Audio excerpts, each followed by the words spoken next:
पर ऐसन देखवलू ए गोरी वायरल भइल बाटे तोहार ढोरी। इंस्टा पर ऐसन देखवलू ए गोरी की वायरल भइल बाटे तोहार ढोरी। छोटे छोटे कपड़ा पहनेलू ए गोरी, लइका तो लइका ह बुढ़वो ना छोड़ी।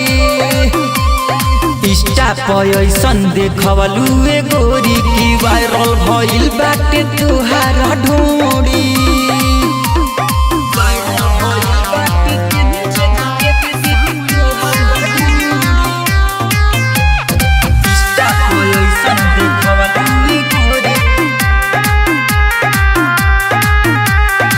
दाँत से अंगूरी काटेलू छोटी, बांधी के घूमेलू डबल चोटी।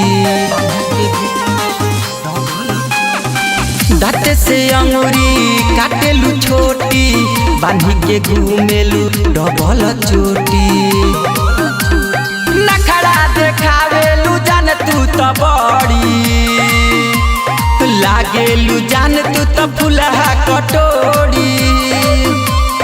इंस्टा पर ऐसन देखवलू ए गोरी की वायरल भइल बाटे तोहार ढोरी।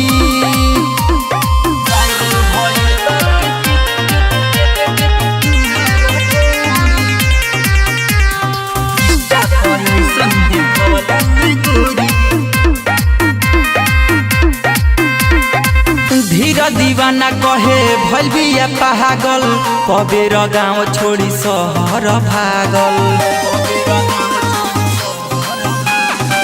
धीरा दीवाना कहे भइल बिया पागल, कबेर गाँव छोड़ी शहर भागल।